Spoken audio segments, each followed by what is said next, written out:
Breaking చూస్తున్నాం. జనగామ జిల్లాలో road ప్రమాదం చోటు చేసుకుంది. ఆగి ఉన్న లారీని వెనక నుంచి రాజధాని బస్సు బలంగా ఢీకొట్టింది. ఈ ఘటనలో అక్కడికక్కడే ఇద్దరు మృతి చెందగా మరో 6గురికి తీవ్ర గాయాలయ్యాయి. క్షతగాత్రులను హుటాహుటిన స్థానిక ఆసుపత్రికి తరలించి చికిత్స అందిస్తున్నారు.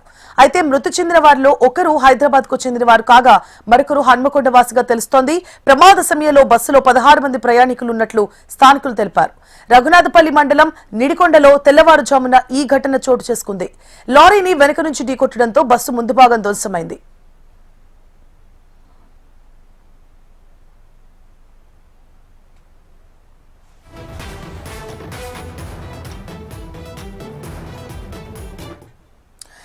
జనగామ జిల్లాలో రోడ్డు ప్రమాదం చోటు చేసుకుంది. ఆగి ఉన్న లారీని వెనుక నుంచి రాజధాని బస్సు బలంగా ఢీకొట్టింది. ఈ ఘటనలో అక్కడికక్కడే ఇద్దరు మృతి చెందగా మరో 6గురికి తీవ్ర గాయాలయ్యాయి. క్షతగాత్రులను హుటాహుటిన స్థానిక ఆసుపత్రికి తరలించి చికిత్స అందిస్తున్నారు. అయితే మృతి చెందిన వారిలో ఒకరు హైదరాబాద్ వాసి కాగా మరొకరు హన్మకొండ వాసిగా తెలుస్తోంది. ప్రమాద సమయంలో బస్సులో 16 మంది ప్రయాణికులున్నట్లు స్థానికులు తెలిపారు. రఘునాథపల్లి మండలం నిడికొండలో తెల్లవారుజామున ఈ ఘటన చోటు చేసుకుంది.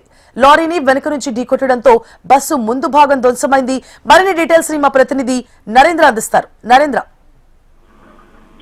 సువర్ణ, వాస్తవానికి చూస్తుంటే ఈ మధ్య కాలంలో రోడ్డు ప్రమాదాలు, అందులో బస్సు ప్రమాదాలు గడియాలు కొనసాగుతున్నట్టుగా కనిపిస్తా ఉంది. వరుస ఘటనలతో ప్రజలు భయభ్రాంతులకు గురవుతున్నారు.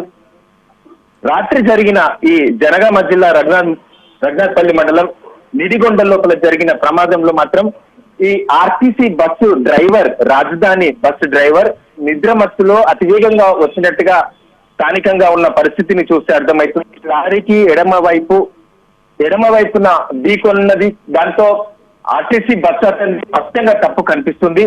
ఈ ప్రాంతంలో రోడ్డు ప్రమాదాలు వరుసగా కొనసాగుతున్నాయి. మొన్నటికి మొన్న ఒక ఆర్టీసీ బస్సు బొల్త కూడా పడి అందులో చాలా మందికి తీవ్ర గాయాలయ్యి ఆసుపత్రి పాలయ్యారు.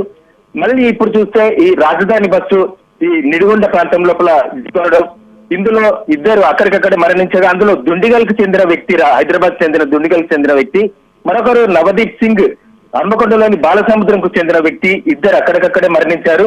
ఆ ఆర్టీసీ డ్రైవర్ ని పోలీసులు వెంటనే అదుపులోకి తీసుకున్నారు. అయితే ఈ 16 మంది బస్సులో ఉండగా 6గురికి గాయాలయ్యాయి. వారిని హైదరాబాద్ లోని ప్రభుత్వ ఆసుపత్రికి తరలించినట్టుగా తెలుస్తుంది. ఇక్కడ వరుసగా రోడ్డు ప్రమాదాలు జరుగుతున్నా కూడా ప్రమాద హెచ్చరికలు ఎక్కడ కనిపించవు.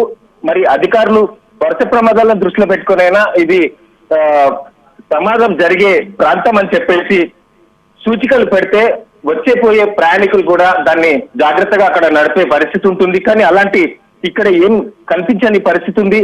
కాబట్టి ప్రభుత్వం అక్కడున్న అధికారులు తక్షణమే ఆ ఒక చర్య తీసుకుంటే బాగుంటుందని చెప్పేసి ఇక్కడ ప్రజలు కోరుతా ఉన్నారు.